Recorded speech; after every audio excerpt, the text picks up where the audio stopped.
இந்த நபர்களிடம், இந்த ஒரு சில நபர்களிடம் எச்சரிக்கையா இருங்க அப்படின்னா எந்த நபர்களை நீங்க சொல்லுவீங்க? தப்பு செய்கிறவன்லாம் மாற்றதில்லை, தப்பாக செய்கிறவன் தான் மாட்டிக்கிறான். ஆமாம்மா, அது கரெக்ட் தான், உண்மையான வார்த்தை அது. ஏன்னா தப்பு செய்கிறவங்களாமே மாற்றான்னு கேட்டால் கிடையாது, தப்பாக செய்ய மாட்டேங்குது. நீ பேசினாலே ஸ்டைல். அதே மாதிரி கூட இருக்கிற ஜென்ஸுக்கும் சரி, நீ தானே சூப்பர் ஸ்டார் அப்படின்ற எவன் சொல்கிறானோ முதல்ல அவங்ககிட்ட தான் நீ ஸ்டார். ஏன்னா என்றைக்குமே அவன் வாழ்க்கையில் முன்னேறவே மாட்டான். ஏன்னா நம்ம உச்சரிக்கிற வாயை, ஒரு தெய்வத்துக்கு வணங்குற வாயை நம்ம உச்சரிக்கிறது, ஓதுறோம், தொழுகிறோம், சாமி கும்பிட்றோம், எந்த வகையை வச்சுக்கோங்க, எல்லாமே அதில் தான் செய்யணும். எல்லாரும் வாழ்த்துறதும் அதில் தான், நாசமாக போகணும் வாழ்த்துறதும் வாயால் தான். ஸோ அப்படிப்பட்ட நம்ம வாய் திறந்தாலே எவ்வளோ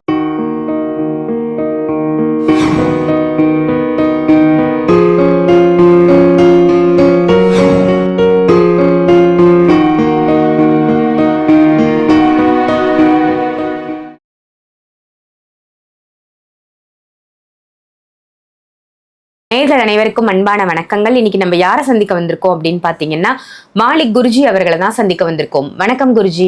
வணக்கம்மா. குருஜி, அனைவருமே இறைவன் பாதையில் செல்லணும் அப்படின்னு சொல்லிட்டு நிறைய நல்ல விஷயங்களை நீங்க மக்களுக்காக சொல்லிட்டு வரீங்க. இன்னைக்கான தலைப்பு என்ன அப்படின்னு பாத்தீங்கன்னா, இந்த நபர்களிடம், இந்த ஒரு சில நபர்களிடம் எச்சரிக்கையா இருங்க அப்படின்னா எந்த நபர்களை நீங்க சொல்லுவீங்க? நல்ல விஷயம் கேட்டீங்க. அதை தெரியாமல் தான் நிறைய பேர் சுற்றிக்கிட்டு இருக்காங்க. யார்கிட்ட எது சொல்லணும், யார்கிட்ட எது சொல்ல தெரியாமல் மாட்டிக்கிறது. இங்கே தப்பு செய்கிறவன்லாம் மாற்றதில்லை, தப்பாக செய்கிறவன் தான் மாட்டிக்கிறான்.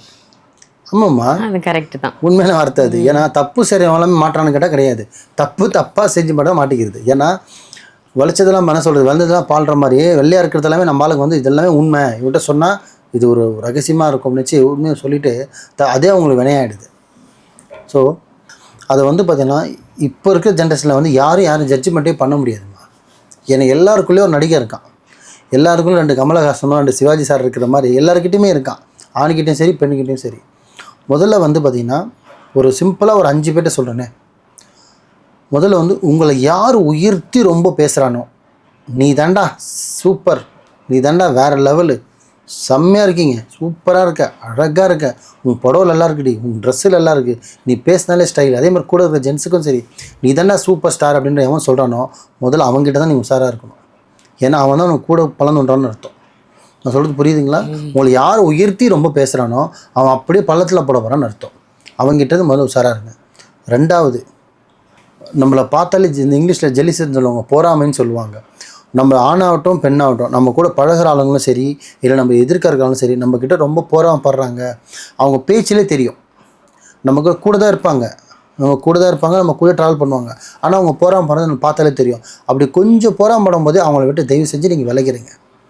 நான் ஃபஸ்ட்டு சொன்ன நபரும் சரி, நம்மளை யார் ரொம்ப தூக்கி வச்சு பேசுகிறானோ அவங்ககிட்டையுமே தயவு செஞ்சு விலகிருங்க.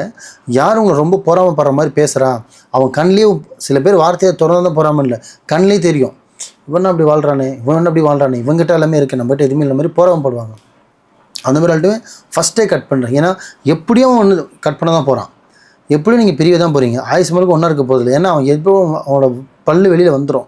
அப்படின்னு என்ன அர்த்தம்னா எப்போ இருந்தாலும் அவன் வேலையை காமிச்சிருவான். அதுக்கு நீங்கள் ஃபஸ்ட்டே கட் பண்ணிடுங்க. 2. 3வது ஒன்று பார்த்தீங்கன்னா, 3வது ஒரு விஷயம் பார்த்தீங்கன்னா, 3வது யார்கிட்ட வந்து ரொம்ப உஷாராக இருக்கணும்னா, எல்லாத்துக்குமே அவசரப்படுவாங்க. எந்த ஒரு பொருள் வாங்கணும், ஒரு வீடு வாங்கணும், ஒரு ப்ராப்பர்ட்டி வாங்கணும், ஒரு சொத்து வாங்கணும், எந்த ஒரு விஷயமும் வந்து நிறுத்தி நிதானமாக முடிவெடுக்க மாட்டாங்க. இன்றைக்கி முடிவு பண்ணி நாளைக்கு சாயந்தரத்துக்குள்ளே வாங்கிடணும், இன்றைக்கி காலையில் முடிவு பண்ணால் ஈவினிங்குள்ளே முடிச்சிடணும், போக நினச்சா போயிடணும், வாங்க நினச்சா வாங்கிடணும், தப்பு கிடையாது. ஆனால் அந்த நேரம் காலம் ஒன்று இருக்குது இல்லையா, டைம்னு ஒன்று இருக்குது இல்லையா, இது உனக்கு போதுமா போதாதா, உனக்கு வந்து இதில் வந்தால் பிரச்சனை வருமா, லைஃப் இப்படி, இதெல்லாமே சிந்திக்கணும். பணம் இருக்குன்னு சொல்லி எடுத்தோன்னு வாங்குறாங்களா, அந்த பழக்கம் என்ன ஆகுனா அவங்ககிட்ட இருந்து அப்படி அவன் கூட இருக்க அவன் ப்ளஸ் ஆர் மைனஸை நீங்கள் கற்றுக்குப்பீங்க. அப்போ நீங்களும் எந்த ஒரு முடிவு எடுத்தாலுமே அவசர முடிவு எடுப்பீங்க, நிதானமாக யோசிக்காமல் எடுக்கும்போது அது உங்களுக்கு எதில் முடியும்னா கெடுதலில் முடியும். ஸோ இது ஒரு 3வது. 4வது ஒரு பர்சன், அதிகமாக எவன் ரொம்ப வாய் திறந்தாலே எவன் போய் பேசுகிறானோ தயவு செஞ்சு அவங்ககிட்ட முதல்ல தள்ளி இருக்கேன். ஏன்னா என்றைக்குமே அவன் வாழ்க்கையில் முன்னேறவே மாட்டான். ஏன்னா நம்ம உச்சரிக்கிற வாயை, ஒரு தெய்வத்துக்கு வணங்குற வாயை நம்ம உச்சரிக்கிறது, ஓதுறோம், தொழுகிறோம், சாமி கும்பிட்றோம், எந்த வகையை வச்சுக்கோங்க, எல்லாமே அதில் தான் செய்யணும். எல்லாரும் வாழ்த்துறதும் அதில் தான், நாசமாக போகணும் வாழ்த்துறதும் வாயால் தான். ஸோ அப்படிப்பட்ட நம்ம இதுக்கு வாய் திறந்தாலே எவ்வளோ எல்லாத்துக்கும் நம்ம போய் பேசுகிறானோ முதல்ல அவன் ஃப்ரெண்ட்ஷிப்பை அவன் கூட வச்சுக்காதீங்க. ஏன்னா என்னைக்கு இருந்தாலும் அவன் வாழ்க்கையில் முன்னேற மாட்டான். அவன் கூட இருந்தால் நீங்களும் முன்னேறதுக்கான வாய்ப்பே இல்லை. ஸோ முதல்ல நீங்கள் அவங்ககிட்ட தள்ளி இருக்கணும். அது ஆணாக இருந்தாலும் சரி, பெண்ணாக இருந்தாலும் சரி, உறவினரே இருந்தாலும் சரி. அதிகமாக போய் பேசுகிறான், இவன் வாய் திறந்தாலே போயிடா, இவன் ஃப்ராடான்னு உங்களுக்கு தெரிஞ்சிச்சா, அதை செஞ்சு ஸ்டார்டிங்கே கட் பண்ணுறங்க. அவன் கூட இருந்து அவன் பழக்கத்தை எல்லாமே நீங்கள் ப்ளஸ் ஆர் மைனஸ் கிடையாது. அவனுக்கு பிடிச்ச தரித்திரமும் உங்களுக்கு பிடிக்கும். அவன் பொய் சொல்லி வாழ்ந்தால அவனுக்கு அது ஈஸியாகிடும். அப்போது அவனும் ஒருத்தன் கண்ணோட்டத்தில் தப்பாக பார்க்கும்போது அவன் கூட இருந்தான், அவன் உங்களே அப்படி தான் பார்ப்பான். இவன் ஃப்ராடு கூட தான் இருக்கான், அப்போ இவனும் ஃப்ராடாக தான் இருப்பான். இவன் வாய் தந்தாலே பொய் சொல்லுவான், அப்போ அவன் கூட நல்லா இருப்பான், அவனும் ஃப்ராடாக தான் இருப்பான். அப்படின்னு ஆப்போசிட் பர்சன் வந்து பார்த்தீங்கன்னா உங்களை ஜட்ஜ் பண்ண ஆரம்பிச்சிடுவாங்க. ஜட்ஜ்மெண்ட் பண்ண இவன் இப்படி தான் இருப்பான் அப்படின்னு. அதனால் அந்த மாதிரி நபர்லேருந்து தயவு செஞ்சு தள்ளி இருங்க. ஸோ இந்த மாதிரி ஒரு முக்கியமான இந்த 5 விஷயம் தான் ஜென்ரல் வாழ்க்கையில். இந்த ஒரு 5-6 விஷயங்கள் நம்ம பண்ணிகிட்டே வந்தோம். ஃபஸ்ட்டே ஒதுக்கிடுங்க. ஒரு வாரம் என்ன சொல்கிறது, சட்டி நிறைய சாப்பாடு வெடித்தாலுமே, ஒரு இவ்வளோ பெரிய பானையில் சாப்பாடு வெடித்தாலுமே பதம் பார்க்குறது நம்ம ஒரு அரிசி தான் பார்ப்போம். எல்லா அரிசியும் கை எடுத்து பார்க்குறதில்ல. ஒரு அரிசியிலே அந்த மொத்த அரிசியோட நேச்சர் தெரிஞ்சிடும். அப்படின்னும் போது நம்ம என்ன பண்ணோம்னா, ஒரு 10 நாள் பழகணுமா, அவன் சரியில்லையா கட் பண்ணிவிடு, அவன் தவறானா கட் பண்ணிவிடு, இவன் கூட தான் லைஃப் நல்லா இருக்கான் தெரிஞ்சு போச்சா, உன் மனசு சொல்லுதா கட் பண்ணிவிடு. இந்த பிரபஞ்சமும் உனக்கு சொல்லும், இல்லை இவன் கூட இருந்தால் உனக்கு லைஃப் சரி வராதுன்னு உனக்கு காட்டும். அது உனக்கு உதாரணமாக காட்டும்போது அதை நீ சூதாச்சிட்டு கட் பண்ணிவிடு. ஸோ இதெல்லாமே நீங்கள் இதுலேருந்து வெளியில் வந்துட்டீங்கனாலே, நீங்கள் உங்களை யார் ட்ரஸ்டபுளாக நம்புகிறாங்க, யார் உங்களுக்கு நீ சரினா சரி, தப்புன்றாலும் அவங்க கூட பழகுங்க. நீ தப்பு பண்ண ஆமாடா நீ பண்ண தப்புடான்னு சொல்லணும், அந்த மாதிரி நபர் கூட பழகுங்க. நீ ஃப்ராடு தனம் பண்ண எனக்கு பிடிக்கலான்னு அவங்க கூட பழகுங்க. மூஞ்சிக்கு நேரம் ஏன் பேசுகிறானோ அவங்க கூட நீங்கள் பழக்கத்தை வைங்க. அவன் திட்டுறவனை தான் சரி நான் பார்த்தே திட்டுவான்ப்பா அப்படின்னா அவங்க கூட பழகுங்க. ஏன்னா அவன் திட்டுவனை தவிர உங்களை ஒரு பொழுதும் ஏமாற்ற மாட்டான், சாபிக்க மாட்டான், பின்னாடி பள்ளம் தோண்ட மாட்டான். அவனை திட்டுவான், அவ்வளோதான். ஸோ திட்டுறவங்களாம் வாய் இருக்குப்பா, இவன் அவன்கிட்ட போனாலே அவன் நாச்சிருப்பா, நம்மளை எதனா அட்வைஸ் பண்ணிருப்பானா, அட்வைஸ் பண்ணுறவங்ககிட்ட பழகுங்க. ஏன்னா அவங்களை என்றைக்குமே கெடுக்க மாட்டான். ஸோ இந்த மாதிரி நபர்கள்லாம் தள்ளி விட்டுட்டு இந்த மாதிரி நபருங்கிட்ட பழகுங்க. உங்களை பாசிட்டிவாக பேசுகிறது, பாசிட்டிவாக நடத்துறது, எல்லாம் ஒரு என்ன சொல்கிறது, ஒரு தெய்வ ஆற்றலில் பெறுறவங்க, இந்த மாதிரி லைனில் இருக்கவங்க பழகணும்னா நம்மளுக்கு பழக்க வழக்கமும் நல்லாயிருக்கும், நம்ம லைஃப்பும் நல்லாயிருக்கும், நம்ம ஃபியூச்சர் லைஃப்பும் நல்லாயிருக்கும்.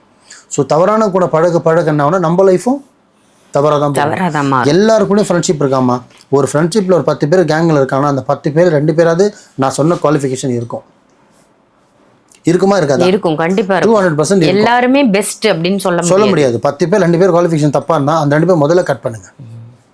அப்போ 8 பேர் நல்லா இருப்பீங்க. அந்த 8 பேர் எவ்வளோ தந்தா கட் பண்ணிடுன்றேன். இப்படியே நீங்கள் அப்புறம் 5 வருஷம் 10 வருஷம் ஃப்ரெண்ட்ஷிப்பில் இருந்து பிரியுது, ஃபஸ்ட்டே பிரிஞ்சிருங்க. ஸோ துஷ்டனை கண்டா தூரம் ஒதுங்கணும்னு சொல்லுவாங்க. அந்த மாதிரி இந்த மாதிரி ஒருத்தர் கேரக்டர் இருந்தானா இவனால் நம்ம லைஃப் பாதிக்குதுன்னா தயவு செஞ்சு அப்படிப்பட்ட ஃப்ரெண்ட்ஷிப்பே தேவையில்லை, அப்படிப்பட்ட உறவே தேவையில்லை, கட் பண்ணுறேங்க. ஸோ முடிஞ்ச அளவுக்கு சேஃபாக இருங்க, நல்லதே நினைங்க, நல்லதே செய்யுங்க, நல்லதே நடக்கும். அனைவரும் இறைவன் பாதையில் செல்வோம். சிறப்பு. ரொம்ப ரொம்ப அற்புதமான தகவலாக கொடுத்தீங்க குருஜி. யார்கிட்டேருந்து நம்ம விலகி இருக்கணும், இவங்கள்ட்டேருந்து விலகி இருந்தால் நம்ம லைஃப் நல்லா இருக்கும் அப்படின்னு ரொம்ப சிறப்பான தகவலாக கொடுத்தீங்க. அனைவருமே இறைவன் பாதையில் செல்வோம். நன்றி குருஜி. நன்றிம்மா.